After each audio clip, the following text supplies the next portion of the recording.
ഭരണഘടനാ ശില്പി doctor BR. Ambedkar വിഭാവനം ചെയ്ത ഭരണഘടനയെ ബുൾഡോസ് ചെയ്താണ് ഇന്ദിരാഗാന്ധി സോഷ്യലിസവും മതേതരത്വവും എഴുതിച്ചേർത്തതെന്ന് പ്രജ്ഞാപ്രവാഹ് ദേശീയ സംയോജക് ജെ നന്ദകുമാർ.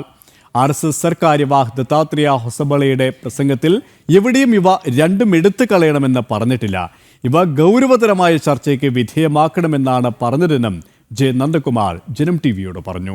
ഡൽഹിയിൽ നിന്നും എസ് ശ്രീകാന്ത് തയ്യാറാക്കിയ റിപ്പോർട്ടിലേക്ക്.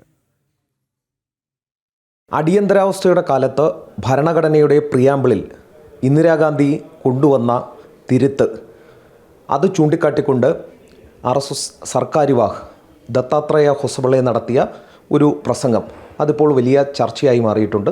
ഈ പശ്ചാത്തലത്തിൽ അതേക്കുറിച്ച് സംസാരിക്കാൻ നമ്മോടൊപ്പം ചേരുന്നത് പ്രജ്ഞാപ്രവാഹ് ദേശീയ സംയോജക് കൂടിയായ ജെ നന്ദകുമാറാണ്.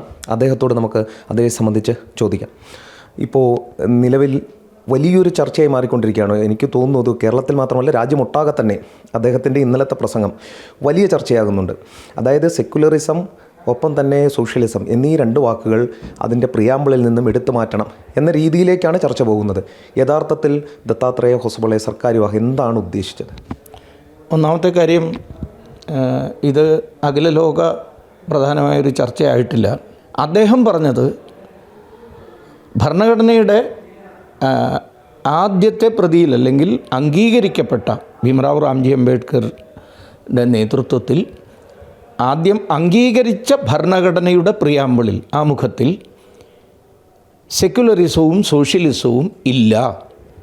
അത് 1976 ഇന്ദിരാഗാന്ധിയുടെ നേതൃത്വത്തിൽ ജനാധിപത്യവും ഭരണഘടന ഉൾപ്പെടെയുള്ള നിയമവ്യവസ്ഥകളും കശാപ്പ് ചെയ്തിരുന്ന സമയത്ത് തിരികെ കയറ്റിയ രണ്ട് പദങ്ങളാണ്.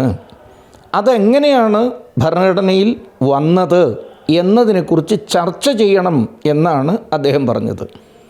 അദ്ദേഹത്തിൻ്റെ പ്രസംഗത്തിൽ എവിടെയും അത് രണ്ടും എടുത്തു കളയണം എന്ന് പറഞ്ഞിട്ടില്ല.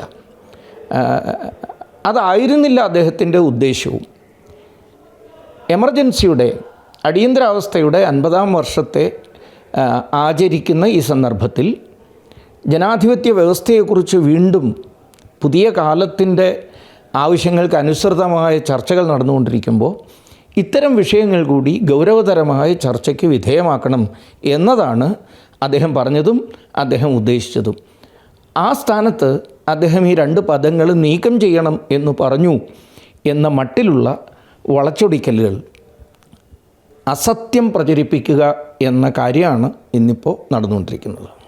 നിലവിൽ കോൺസ്റ്റിറ്റ്യൂൻ്റ് അസംബ്ലി കൂടിയ സമയത്ത് കോൺസ്റ്റിറ്റ്യൂൻ്റ് അസംബ്ലിയിൽ പല കാര്യങ്ങളും ചർച്ചയ്ക്ക് വന്നതിന് ശേഷമാണ് ഭരണഘടനയിലേക്ക് ഇടം പിടിക്കുന്ന സാഹചര്യമുണ്ടായത്. പക്ഷേ ഈ അടിയന്തരാവസ്ഥ സമയത്ത് ഈ രണ്ട് പദങ്ങളും ഇതിലേക്ക് ബലമായി കൂട്ടിച്ചേർക്കപ്പെട്ടു. അതിൻ്റെ അന്തസത്ത ഉൾക്കൊള്ളാത്തതാണ് എന്നാണോ അദ്ദേഹം ഉദ്ദേശിച്ചത് എന്നങ്ങ് പറയുന്നത്? ഇപ്പോൾ ആർട്ടിക്കിൾ 1 അതിൽ കൃത്യമായി അവതരിപ്പിക്കപ്പെടുന്ന ഒന്നാണ് നമ്മുടെ പ്രിയാമ്പിൾ. അത് അംഗീകരിക്കപ്പെട്ടതിന് ശേഷം അതായത് ചർച്ച ചെയ്ത് അംഗീകരിച്ചുകൊണ്ടിരിക്കുന്ന സന്ദർഭത്തിലാണ് 1948 ആദ്യം നവംബറിൽ, പിന്നീട് ഡിസംബർ 3-ാം തീയതി മൊത്തത്തിൽ 3 തവണയാണ് ഒരംഗം KT ഷാ എന്ന് പറയുന്ന അംഗം ഇതിൽ സെക്യുലറിസവും സോഷ്യലിസവും കൂടി, ആദ്യം അദ്ദേഹം അവതരിപ്പിച്ച അമെൻമെൻറ്റിൽ സെക്യുലറിസവും ഫെഡറൽ സോഷ്യലിസവും കൂടി ഉൾപ്പെടുത്തണം എന്നാവശ്യപ്പെട്ടു. അംബേദ്കർ തന്നെ ഡ്രാഫ്റ്റിംഗ് കമ്മിറ്റി ചെയർമാനായ അംബേദ്കർ തന്നെ വളരെ കൃത്യമായി പറഞ്ഞു, I do regret to say that I am rejecting this idea. ഇതിനെ ഞാൻ തള്ളിക്കളയാനുള്ള കാരണവും അദ്ദേഹം വിശദീകരിക്കുന്നുണ്ട്.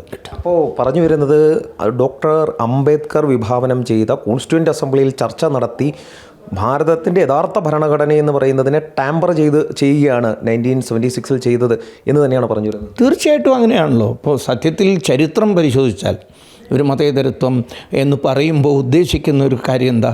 മതങ്ങൾ തമ്മിൽ സൗഹാർദ്ദം ഉണ്ടാവണം എന്ന ആശയമാണത്ര ഇവരെല്ലാവരും പ്രചരിപ്പിക്കാൻ ശ്രമിക്കുന്നത്. അങ്ങനെയാണെങ്കിൽ ഏറ്റവും കൂടുതൽ അത്തരം ഒരു ആശയം പ്രിയാമ്പിളിൽ തന്നെ തെളിഞ്ഞു നിൽക്കേണ്ട കാലഘട്ടം 1947, 48, 49 കാലഘട്ടമാണ്. കാരണം ഞാൻ പറയാതെ തന്നെ സർവർക്കും അറിയാവുന്നതാണ്. വിഭജനത്തിലേക്ക് നയിക്കപ്പെട്ട സംഭവങ്ങളും വിഭജനാനന്തര കലാപത്തിൻ്റെയൊക്കെ മുറിവുണങ്ങാതിരിക്കുന്ന സമയത്തായിരുന്നു അത് ഉൾപ്പെടുത്തപ്പെടേണ്ടിയിരുന്നത്.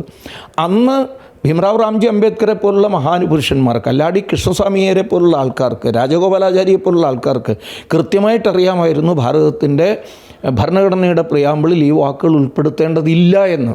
ഞാൻ പറഞ്ഞു വരുന്നത്, നേരത്തെയും പറഞ്ഞത്, ഇത് ആവശ്യപ്പെട്ടിരുന്നു. 3 തവണ ചർച്ച ചെയ്തു. ചർച്ച ചെയ്തതിന് ശേഷം വേണ്ട എന്ന് തീരുമാനിച്ചതാണ്. എന്നാൽ 76-ൽ ആരും ആവശ്യപ്പെട്ടിട്ടുമില്ല. നിയമമന്ത്രി അതൊരു ബില്ലായിട്ട് അവതരിപ്പിക്കുകയാണ് ചെയ്തത്, ഉൾപ്പെടുത്താൻ വേണ്ടിയിട്ട്. അങ്ങനെയെങ്കിൽ ഈ അടിയന്തരാവസ്ഥയുടെ 50-ാം വാർഷികം ആഘോഷിക്കെ RSS സർക്കാർ വിഭാഗം ഇങ്ങനെയൊരു ആവശ്യം മുന്നോട്ട്, ഇങ്ങനെയൊരു ചർച്ച വേണമെന്ന് ആവശ്യപ്പെടുമ്പോൾ അത് രാജ്യം ചർച്ച ചെയ്യട്ടെ എന്ന നിലപാട് തന്നെയാണോ RSSനുള്ളത്? തീർച്ചയായിട്ടും ചർച്ച ചെയ്യണമല്ലോ. ചർച്ച എന്തിനാണ് ഭയക്കുന്നത്? ഇത് വന്ന വഴി ഏതെന്ന് അന്വേഷിച്ച് മനസ്സിലാക്കണ്ടേ? പ്രത്യേകിച്ച് നമ്മുടെ വിദ്യാർത്ഥികൾ, വളരുന്ന തലമുറ ഈ സത്യം മനസ്സിലാക്കണ്ടേ? 50-ൽ അംഗീകരിക്കപ്പെട്ട ഭരണഘടനയിൽ ഇതുണ്ടോ? ഇല്ല. അന്ന് ആരും ആവശ്യപ്പെടാത്തത് കൊണ്ടാണോ ഇല്ലാതിരുന്നത്? അല്ല, ആവശ്യപ്പെട്ടിരുന്നു, ചർച്ച ചെയ്തു, വേണ്ടാന്ന് തീരുമാനിച്ചു. അപ്പോൾ 50-ലെ ഒറിജിനൽ ആദ്യം അവതരിപ്പിച്ച ഭരണഘടനയിൽ ഇതില്ല. പിന്നെ 26 വർഷങ്ങൾക്ക് ശേഷം ഏതൊരു സാഹചര്യം കൊണ്ടാണ് ഇത് ഉൾപ്പെടുത്തേണ്ടി വന്നത്? സ്വാഭാവികമായിട്ടും ചിന്താശേഷിയുള്ള പുതിയ തലമുറ ഈ വിഷയത്തെക്കുറിച്ച് ചർച്ച ചെയ്യണം.